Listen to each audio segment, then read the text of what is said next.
Hello, everybody. Today I'm going to analyze all the different or the most common German language certificates for academic studies in Germany.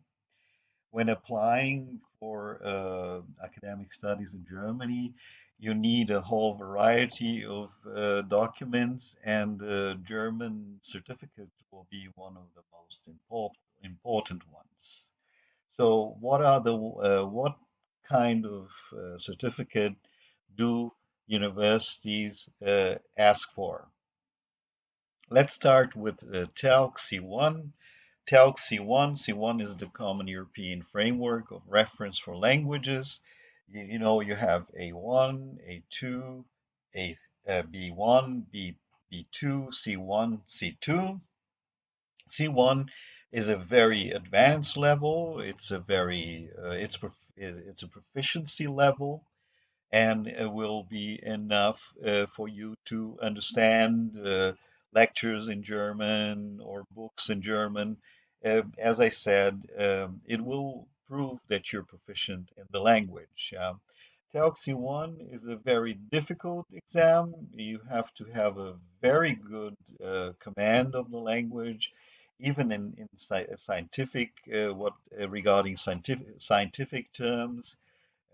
So you have to prepare really well and do all the grammar and review your grammar and vocabulary, read German press, read scientific articles, and so on in order to pass this exam.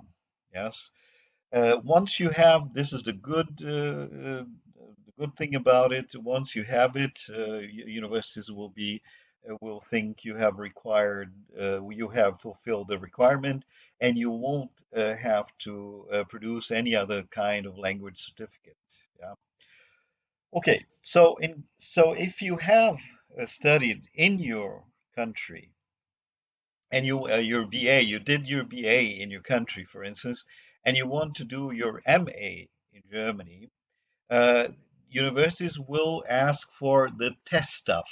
Yeah, test stuff is a very specific format.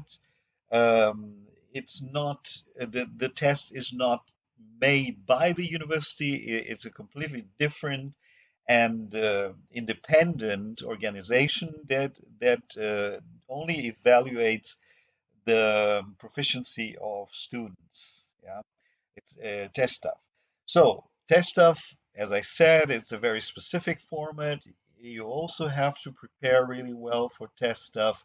And as a tip for you, you have to know exactly the shape of the test, yeah, the format.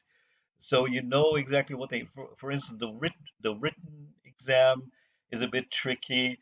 There are some steps you have to. It's a step by step kind of thing, and you have to know exactly what they want. So you will need help if you want to prepare really well for test stuff. Yeah. It could be a teacher or maybe someone who has passed it successfully. Yeah. So or done it successfully rather. Yeah. So the Studienkolleg is for BA students who haven't studied at the university in their respective countries. They will have to apply for 1 year for a foundation year at the university offered by the university. And before you can enter university, you have to take a test. It's called the assessment test. Assessment in terms of language, of course. Sometimes physics, mathematics, or biology, depending on what you want to study here. It's called Feststellungsprüfung, and it's a way to pick the best students for the universities to pick the best students. Yeah, because the amount of places is limited, and they want the best students, of course. Yeah. It's, as I said, it's a whole year. At some university, only 6 months. Yeah, for instance, in Mainz, at the University of Mainz, it's only 6 months. Um, and once you pass this exam, you're considered a student, and you will most likely be able to study here a regular study program. Yeah. So the fourth possibility is the DSH, which is not as common as it used to be. It's something prepared by the universities themselves, and it's an internal exam. Sometimes it looks a bit like TELC, sometimes it looks a bit like TestDaF. Yeah, it's not, as I said, it's not as common as it used to be. It's normally, if the university is really renowned, is not that easy either. You have to have a very good grasp of, a very good command of the language to pass it too. Yeah. So all you can do in terms of DSH, you would have to, and sometimes if you check the websites of the universities, they have examples. So check them out to see what they really want, what's the kind of questions that you will be facing when taking this exam. Yeah. So this was a short, a brief overview of the possibilities, and let me just add something to Studienkolleg.